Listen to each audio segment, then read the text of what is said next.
Taga saan ka sa Hi, ano? sir. Negros po. Bacolod po ako, Ilongga. Pacharot. Ikaw, sir, taga saan? Davao? Opo. Opo. Hmm. Bakit ka nakatingin-tingin dun, sir? Baka nandiyan yung asawa niyo, ha? Hindi kasi ano, naka-duty po ako, nagtatrabaho, pero okay naman. Ah, okay. Madam Balileng, Ilang steady. taon na po kayo? Madam Balileng, Ah, 30, steady mo lang yung yes, sir, cellphone. Wag mo DJ. igalaw para di mo wala signal. Oo nga eh, kasi nga ito, nilalapag ko. Wala pag Ito na mo. po. 39 po. Ikaw, ilang taon ka? 39 din po. January 20, 1985 po ako. Hmm. Yummy. Eh, nakailang asawa ka na po, sir?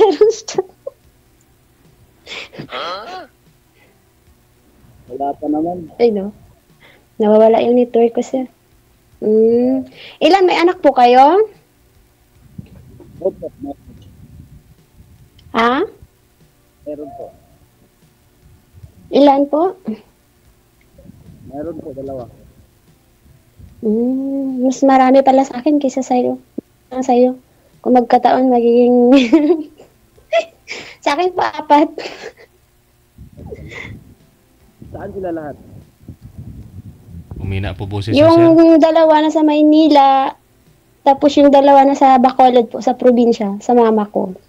Nag-aaral yung dalawa sa Maynila. Asawa mo. Wala pa kayong boses, sir. Iangat niyo pa yung cellphone. Siyang Mahina asawa mo. yung asawa ko po, nasa Iloilo din siya. May asawa na rin siya, may anak na rin siya. Ah, ganun ba? Kasal po kayo? Oo, kasal kami.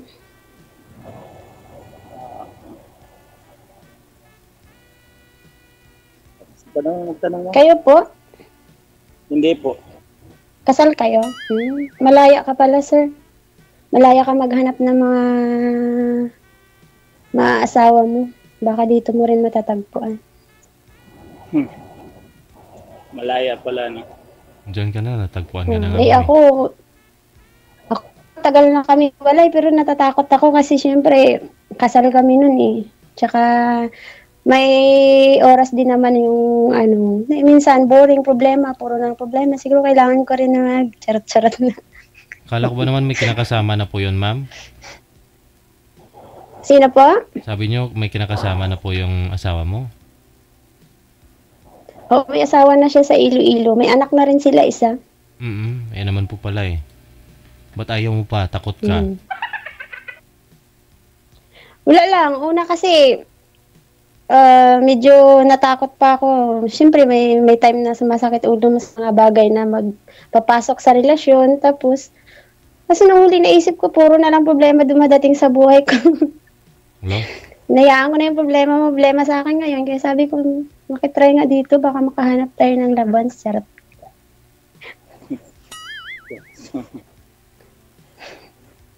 Natatawa si Sir DJ. DJ, natatawa si Sir sa akin. Makakahanap naman. Bakit naman hindi? Wala po kayong boses, sir. Dito lang. Sir, ingatin po yung cellphone, sir.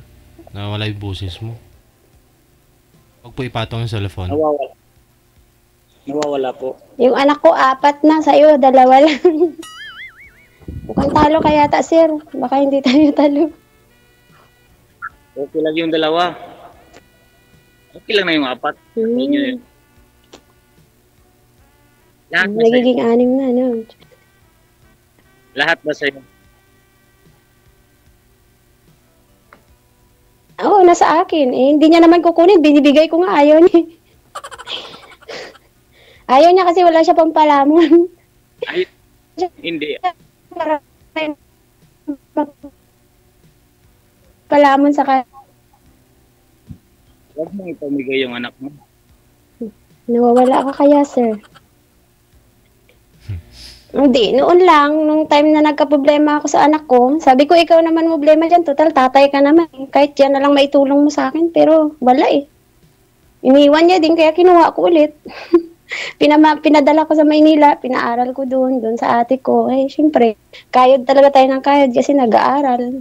Wala nang maasahan, kundi sarili ko lang. Ilang taon na anak mo? Ha? Ilang taon na yung anak mo? Yung anak ko is 17, mag-18 na siya next year, tapos may 14. Tapos yung sa probinsya is grade 4 yun eh. Grade 4 is 11 yata. Tapos 6 years old, grade 1. Yung bunso ko. Ganun. Buti na sa'yo lahat. Noon naman talaga, hindi ko naman talaga ibibigay sa kanya. Pero yung nagkaroon ako ng problema sa anak ko na panganay. Tapos sabi ko, ikaw na nga, sakit na ng ulo ko sa anak mo. Total tatay ka naman. Ay, kinuha niya nga saglit lang, iniwan niya din sa nanay niya, kaya hindi ako nakontento, kinuha ko din dun. Sa nanay niya, tinanong ko kung gusto mo ba sa Maynila mag-aral? Oo, gusto niya naman, kaya yun, pinapunta ko ng Maynila. Yun nga lang, doble gasto, padala dito, probinsya, padala doon. Kaya, yun. Ingat. Kaya naman siguro. Kaya naman, pero mahirap makaipon. Hindi talaga yun. Ano bang hanap? Ano bang gusto mo sa lalaki? Ano yung bawal ay Yung tamang tao. Gusto ko yung mabait. Hindi kagaya sa dati. Siyempre, dyan na tayo galing sa maling tao. Dapat ipili din tayo sa taong mabait na hindi tayo sasakit sa ulo.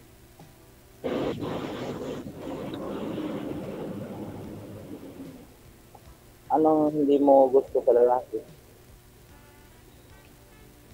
Yung palainom, palasigarilyo, ayan, ayaw ko talaga nun. At saka yung mabarkada, okay lang yung barkada, pero hindi yung halos na lang doon ka na lang ipupokus mo dun sa barkada mo kasi masaya ka, pero yung pamilya mo, napabayaan mo. O di, balik ka na lang single. Tapos ano pa? Ayun lang. Doon po sa mga nakausap nyo po previous, sir, may nakatuluyan po kayo? Ay, walang signal. Wala po din. Wala. Kasi yung last, gusto niya yung matanda pa sa kanya. Yung last mong nakausap. Oo, gusto niya yung matanda pa. Hanap siya ng matanda pa sa kanya. Baka ito na.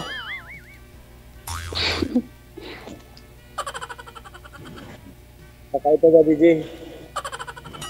Baka nga. DJ, baka ito na daw. Ikaw po, ma'am. Walang bisyo, sabi mo, tapos yung... Oo. Gaano po kayo tangkad, ma'am? Sir, next question. Pandak po ako, sir. Sir, mukhang hindi yata ako bagay sa kanya, sir. Bakit naman pandak? Nakapunta ka ng Dubai. Ano pa bang height mo? Maliit po ako, sir. 3 feet? 5 po. Wala naman yung pili po yung height, sir. Yun naman pala, 5. Oh, pwede na. Pwede na yun, sir. Kasi pwede na ba ako sa'yo? Ikaw naman Hindi magtanong. naman Sorry. Ikaw naman Hindi magtanong, naman ma'am. basihan yung pagkad mo. Yung ugali lang. Oo nga, sir, di ba? Oo, yung ugali talaga sa lahat ng bagay. Ugali talaga yung importante. Kasi sabi nga nila, anin mo yung pogi. Tapos, Sabi nila yun. alam mo na. Ikaw, alam mo sa sarili mo kung ano gusto mo. Huwag Pero ka maniwala sa mga kasabihan, ma'am. Sabi nila, huwag ganun. Alam ko talaga sa sarili ko. Dati kasi, sir, hindi ako naniwala sa sinasabi nila, sir, kasi nga, tinry ko pumili ng pangit, pero hindi ko kaya, sir. Ayun, pumili ako ng pogi, sir. Yun, pagdating ng araw, iwan din pala ako. Pero kung sa tingin mo, Hindi niya naman sana ako iwan, sir eh. oh, te, anong tabo? Kaso, sabi niya sa akin, hindi niya daw ako ipagpapalit. Hmm, Tanga niya daw, pagpapalitan niya daw ako. Dagdag. Kaso, pag may makita daw siya na yung ganito daw, pwede niya akong palitan. Siguro, ganito yung napalit niya sa akin. Hindi pa ganun siya. Bawal banggitin, di ba? Hindi ka pa. balagbag. Natawa si sir. Ano sir, meron pala gano'n namimili. Meron na eh. Hindi ka papalitan, ma'am. Dadagdagan ka. Yun din sinabi niya sir eh. Hindi niya daw ako papalitan, dadagdagan. Napaka-unfair naman yun. Gagawin ko rin kaya sa kanya. Tapos napakaswerte niya sa akin. Alam mo, napakaswerte niya sa akin. Puro ko yung mga bisyo ko, puro lang paghahanap ng pera. Tapos, namimili pala siya ng yung magagaling lang.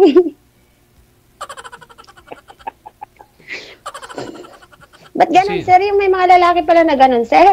Siyempre, hindi mabili ng... Hindi pala yung... Hindi mabili ng pera yung kaligayahan niya. Doon siya masaya sa ganun eh. Oo. Hindi niya gusto yung maraming pera. Gusto niya yung ganun. Ikaw kasi, yung... Sa'yo kasi puro yung bisyo mo kasi puro pera eh. Problema sa pera eh. Eh siguro ayaw niya po ng ganun. Naghahanap nga ako ng pera kasi hindi siya marunong maghanap ng pera, sir. Sir, nag-aantay na siya ng pera. Pero kung hindi mo padala ng pera, buhay naman na siya, di ba? Pero hindi pa ako nag-abroad noon. Talagang nag-decide ako mag-abroad para makikipag-iwalay. Kasi pag nandun lang ako, kahit okay. anong ano niya, uuwi pa rin siya sa bahay, sir. Pero, Ngayon talaga, marami talaga mga nag-abroad dyan dahil gusto nila para may rason sila na makalaya na. Oo, makahiwalay na doon sa asawa nila. Kundi kaya yung iba umiiwas sa responsibilidad.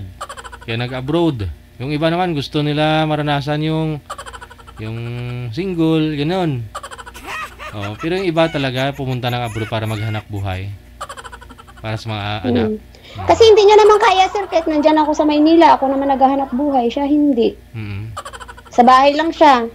Tapos yung pangbayad ko sa bahay na rin pinang-hotel niya sa pamabae niya.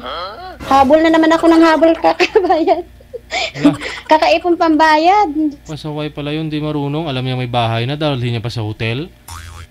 May bahay na nga kayo. Yun nga, dapat nagpaalam na lang siya sa akin. Sayang, no? Dahil ko Pasaway, dito yung no? babae ko, ganun po. Siyempre. Teka lang, kasi sa trabaho yun si Boy. Teka lang, yun, bumalik. Akala ko ayaw niya narinig. Yung signal eh. Ganun yun siya. Ganun kasi siya, sir. Yung feeling niya kasi, sir, hindi ko siya kayang iwan dahil sobra ko siyang mahal. Siguro, kahit gagawin niya yan, iniisip niya hindi naman siya kayang iwan. Dumating yung panahon, palagi ko iniisip sinasabi sa kanya na wag mo akong punuin kasi hindi lahat na oras kaya kitang anuin. Sabi ko nga sa kanya, antayin ko pagdating mo ng edad na 30 baka magbago ka. Diyos ko, sir, bakit pagdating ng 30 niya mas marami pa siyang babae? Ayun. Ganun. Yung pa ganun. Tapos nananakit pa. Ay, hindi na kaya. Imahalin natin sarili natin kasi buhay pa nga tayo, kawawa na yung mga anak natin. Ano pa kaya pag wala na ako? Kaya yun, nagsusumikap na lang ako. Para lang sa mga anak ko. Ngayon, handa ka na ulit. Isipin mo, 4 sila. Ako lang mag-isa. Hindi naman sa total dahil. Siyempre, titingnan muna natin yung mga ugali-ugali ng mga tao kung okay naman. Siyempre, importante sa lahat ugali. Diyan na tayo galing sa maling tao eh. Ngayon, okay na. Handa ka na ulit. Okay na, dati hindi ako nag-i-entertain ng mga lalaki eh. Galit ako, tapos hindi ako nakikinig, ganito, ganyan. Pero iniisip ko nung huli, baka kailangan mo.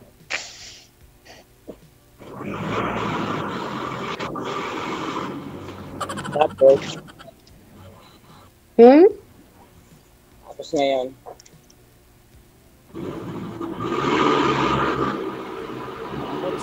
okay na.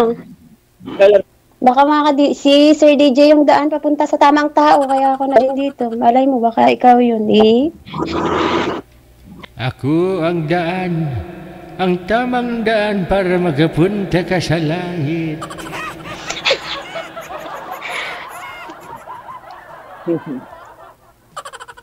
Kasi sa totoo lang, ang dami naman, hindi naman sa haba ng hair, no? Charot. Ang dami naman naliligaw sa akin, pero kaso halos scammer.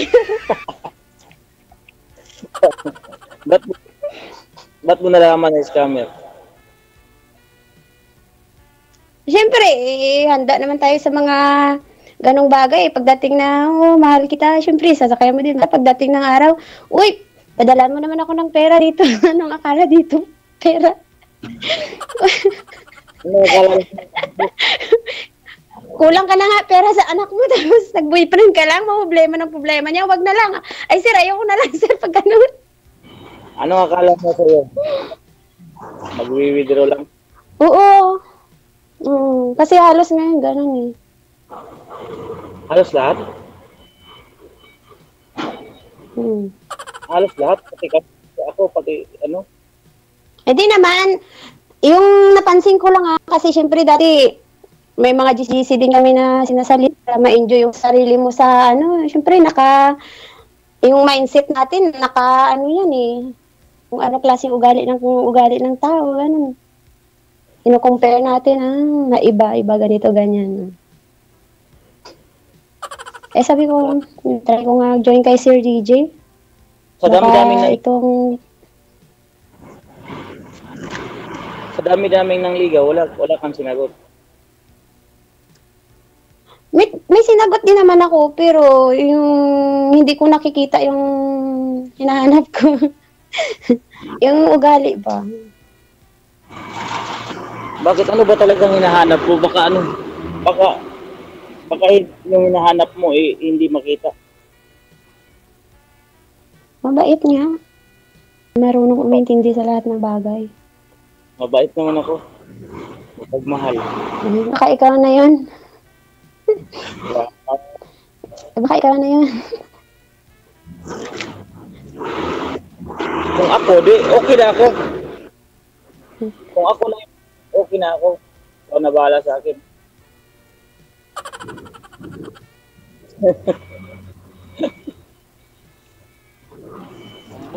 Kailan ang uwi mo? Sa Langaw. Tagal pa. Kakauwi ko lang ng February. Bali 2 years ako dito nung January. Ay, February umuwi ako. May konting problema. Kaya umuwi na ganun. Tapos, kakabalik ko lang. End contract ko nung nakaraang buwan. Pero magre-renew ako. So, 2 years ulit. Okay lang naman.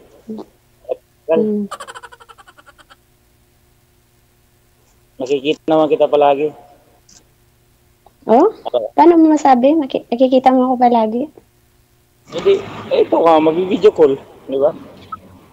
Ganun. Dito ba? Sa Facebook, sa account. Facebook, pero mamaya na.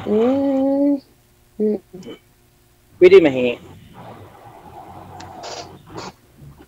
Later na sir, hindi naman yan. Oo. Dito pa talaga. Kita mamaya, okay ba sa'yo? Okay lang po. Nandiyan na yata yung alaga ko. Pakita niyo may kausap ako na lalaki. Hala. Okay. Oh, hindi. You eat dinner? Only lunch? You is the chicken apretada? You want? Same last? Chicken with bagoong Sige, Tiday. Halong-halong lang da. Good luck sa inyong pag-usap sa off-cam. Maraming salamat. Thank you.